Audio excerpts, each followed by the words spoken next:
Hello guys, আজকে আমরা খাবো শুটকির ভর্তা এবং পাবদা মাছের ভুনা। প্রথমে আমরা পাবদা মাছের মাঝে দিয়ে দিব হলুদ, পর দিয়ে দিব লবণ।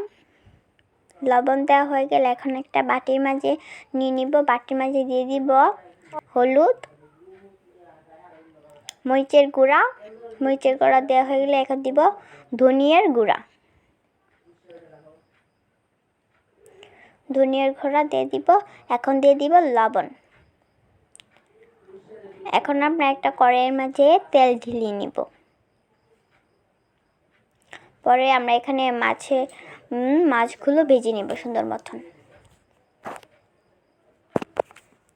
একটা একটা করে মাছ ভেজে নিচ্ছি। দেখেন আমরা কত সুন্দর করে ভেজে নিচ্ছি। আপনারা এভাবে বেছে নেবেন।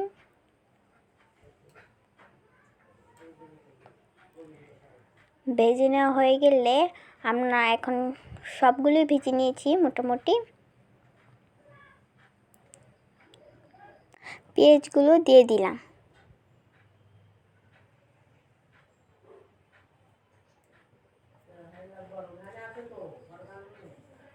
এখন আমরা সুন্দর করে নেড়ে নিলাম। দেখেন, পরে আমরা মশলা দিয়ে দিব। এখন আমরা পানি দিয়ে দিব। এখন আমরা জিরা বাটা আর পেঁয়াজ বাটা একসাথে দিয়ে দিলাম। এখন আমরা সুন্দর করে নেড়ে নিব। এখন মশলা থেকে তেল ছেড়ে দিলে আমরা দিয়ে দিব কাঁচামরিচ। এখন দিয়ে দিব পানি। এখন মাছগুলো দিয়ে দিব, ভাজা মাছগুলো।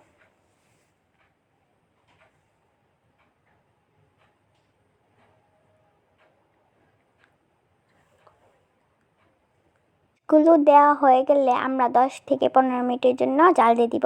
এখন দেখেন, নামিয়ে দিলাম আমরা। দেখেন কত সুন্দর একটা কালার এসেছে।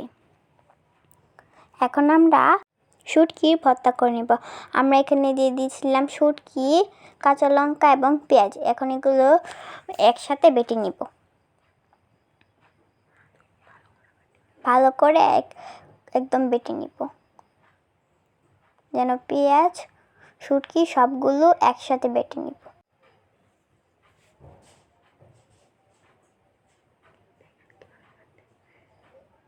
দেখেন এখানে কিভাবে বাটছি। বাটা হয়ে গেলে আমরা এখন নেমে নিব। এখন সবাইকে ভাত দিয়ে দিলাম। দেখেন এখানে তরকারিটা কত সুন্দর হয়েছে। মাছের ভুনাটা দিয়ে দিলাম।